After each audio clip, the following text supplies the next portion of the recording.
Alors, tu veux que je te parle de quoi, du premier nouveau ministre? Enfin, la première nouvelle ministresse? Ou bien des 35 degrés de la Mimée, par exemple? Ou alors d'un autre truc qui a rien à voir? Je sais pas moi, les ovnis, le burkini à la piscine, le congé menstruel en Espagne? Je sais tout. Cette semaine, j'ai rien glandé. J'ai fait que mater la TV. Mater. Mais l'actu, pour de vrai là, the grosse actu, eh ben, c'est ici et pas ailleurs, dans l'Hebdo Manga News. Eh ouais mon pote. Tu crois que je suis crédible?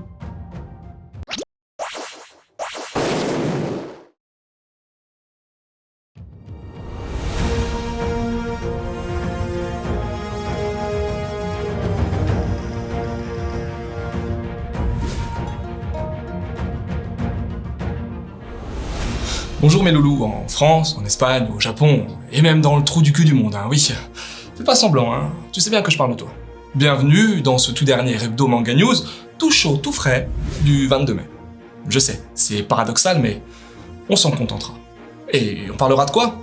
Ben, tout simplement de Kinden Danshi Project, le nouveau manga de Takahashi Shin, de l'anime de Chainsaw Man, des résultats du 46e prix de la Kodansha, de Junkhead au cinéma, de l'enfant du mois de Kamihari, mise à l'honneur par Japan Expo, et on finira, comme d'hab, par le sondage.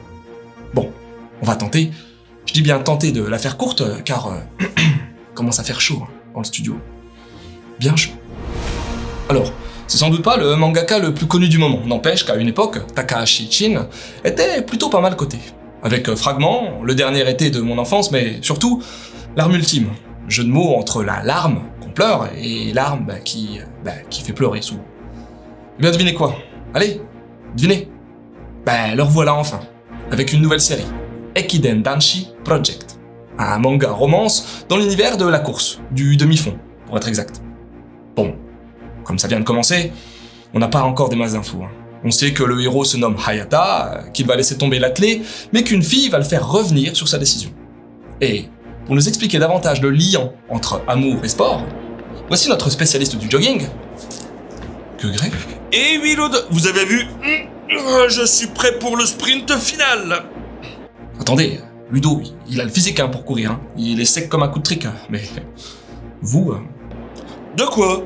Vous doutez de mes qualités athlétiques? Oui, carrément. Bon, c'est vrai, j'ai pris un peu de poids. Mais à une époque, j'étais le meilleur de ma classe. Et ça date de quand, là, cette histoire? De la grande section de maternelle, mais là n'est pas la question. Oui, je vais pas pouvoir rester bien longtemps car la course va commencer... Oh, j'ai loupé le départ. Bon, j'ai un peu peur, mais au final, il y a des défibrillateurs hein, un peu partout maintenant, à présent. Alors, quand on commence à parler à plusieurs reprises d'œuvres d'un même mangaka, ça veut dire ce que ça veut dire, pas vrai? Fujimoto Tatsuki est un peu la star montante des mangakas du moment. Comme les G-Squad à une époque. Si t'as capté la référence... Tiens, vrai. Alors, pourquoi parle-t-on encore une fois de lui? Tout simplement car son Chainsaw Man va enfin être adapté en animé. Et ça passera sur Crunchyroll. Produit par le célèbre studio MAPPA et réalisé par Nakayama Ryu, on sait que le chara-design a été confié à Sugiyama Kazutaka, déjà aux commandes de Mushoku Tensei, et que les zik ont été composés par Ushio Kansuke, ayant déjà œuvré sur Ping Pong, Devilman Crybaby, ou bien même sur Silent Voice. La diff sera internationale, avec du sous-titre, mais aussi du doublage, en veux-tu, en voilà. Et pour les pauvres incultes ne sachant rien de Chainsaw Man, laissons foi éclairer notre lanterne. Bien le bonjour, Lode. Ouais, j'ai décidé pour vous d'illustrer un peu mes propos par rapport à Chainsaw Man. Allez-y, on est tout oui. L'histoire, c'est celle de Denji, qui vit avec un chien, démon, tronçonneuse. Ça fait beaucoup de tirets, hein, tout ça. Attendez, c'est pas fini. Un jour, il va mourir et il signera un pacte avec son chien Pochita, afin de ressusciter sur les traits de Chainsaw Man, l'homme tronçonneuse. Mais... Attendez, c'est pas une tronçonneuse ça, hein. C'est un coup de bordure. Ouais, je sais, hein, mais c'est tout ce que j'ai trouvé, désolé. Ah ça oui, hein, vous pouvez l'être. Hein. En même temps... Ah, au fait, Fafouin, vous avez pas 20 minutes là? Non, parce que bon, vu que vous avez le matos sous la main, vous pourriez peut-être aller, vite fait, vous occuper du jardin. Allez, vite fait quoi. Des concours, il y en a un peu tout le temps, hein, que ce soit le concours de dessin de Noël de mon école, ou bien le Naki Sumo Festival, oui, vous savez, le bad trip Jap, où des sumos tentent de faire chouiner des bébés en les secouant dans les airs. Les concours donc, il y en a plein. Mais celui qui nous intéresse aujourd'hui, c'est le 46e prix de la Kodansha, qui vient de nous offrir son palmarès, avec, entre autres, un comité de sélection composé de Kumeta Koji, Kakushi Goto, de Higashimura Akiko, Princess Jellyfish, Tokyo Tarareba Girls, ou bien même de Yukimura Makoto, le papa de Planet S et de Vinland Saga. Et là, on va vous donner enfin les résultats.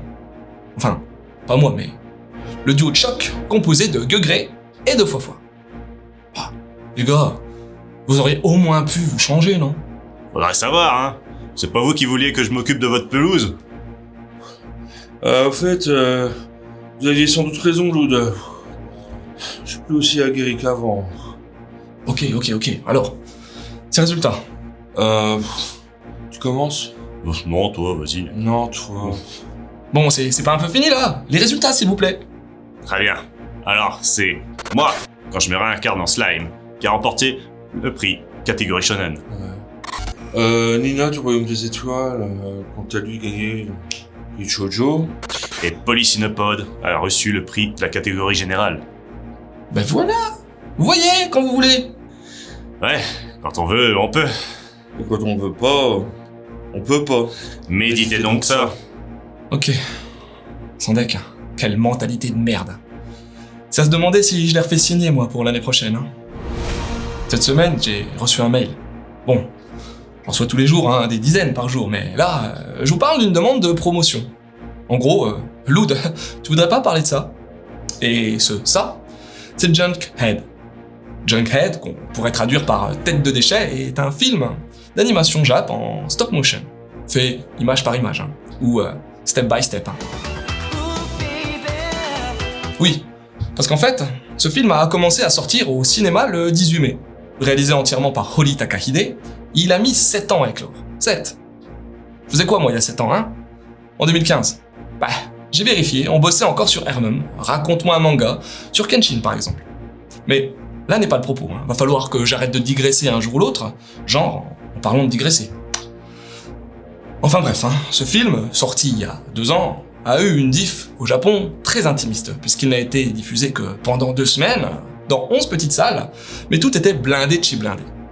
Et comme il a reçu le prix Kansatoshi du festival Fantasia à Montréal, le prix du meilleur nouveau réalisateur au Fantastic Fest de Austin, ainsi que la Cigogne d'or du meilleur film d'animation au festival du film fantastique de Strasbourg, ben le voilà dispo chez nous également. Belle success story, vous ne trouvez pas?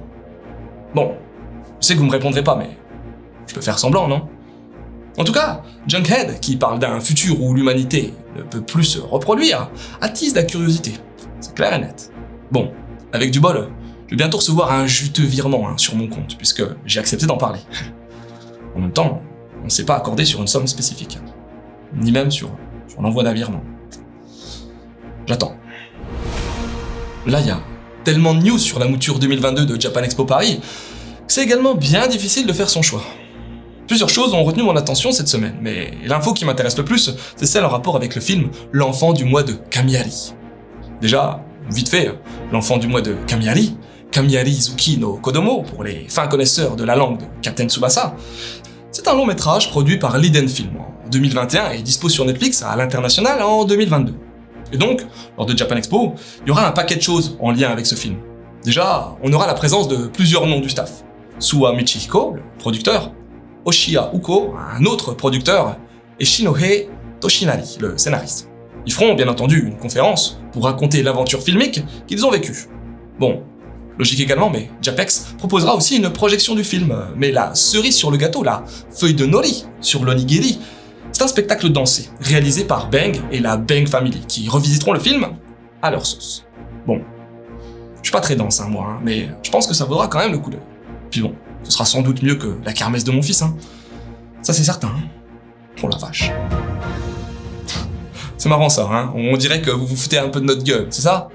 Quand on vous annonce un record de participation à notre sondage, la semaine qui suit, comme par hasard, vous nous claquez un autre record, mais à l'envers. Celui de la plus faible participation. Sans doute pour nous remettre les pieds sur terre. Ou sans doute vous n'en aviez simplement rien à péter cette semaine. Pourtant, on voulait connaître votre opinion concernant la nouvelle charte graphique de Japan Expo. 33% la valident en disant qu'elle est trop belle. 8% de vieux nostalgiques disent toutefois que c'était mieux avant, et la grande majorité, 60%, on n'a rien à péter. J'aurais pas cru. Ah, au fait, désolé pour l'erreur de la semaine dernière concernant le synthé des résultats, et merci à Emmanuel F de nous l'avoir fait remarquer. 100% ma faute pour le coup, mais vous en faites pas, je me suis puni une semaine durant. C'est pour ça que j'ai du mal à m'asseoir. Et cette semaine alors, on parle de quoi? Je sais pas trop. Allez, de Fujimoto Tatsuki. C'est quoi le manga de ce créateur que vous préférez? Pour nous répondre, vous connaissez le refrain. Onglet commu. Bien, c'est ainsi que se termine le tournage de cet hebdo Manga News du 22 mai très chaud. Et dire que les suivantes seront encore plus, certainement. Merci encore de regarder cette petite émission underground de l'internet français qui tente de vous informer mais aussi de vous divertir. Rendez-vous dimanche prochain, si tout va bien, mais d'ici là, n'oubliez pas, durant la semaine, ne vous tenez pas informé de l'actu, sinon, on sert à rien. À la semaine prochaine.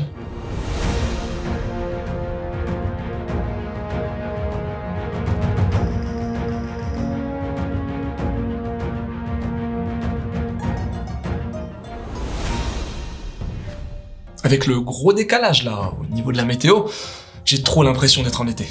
Regarde, j'ai déjà un peu bronzé. Le souci, hormis le fait que la planète est complètement foutue et qu'on va tous morfler sec, c'est que, pour moi, clairement, j'ai l'impression d'être déjà en vacances. Alors, pour ce motif, heureusement qu'il reste les OST, Heureusement.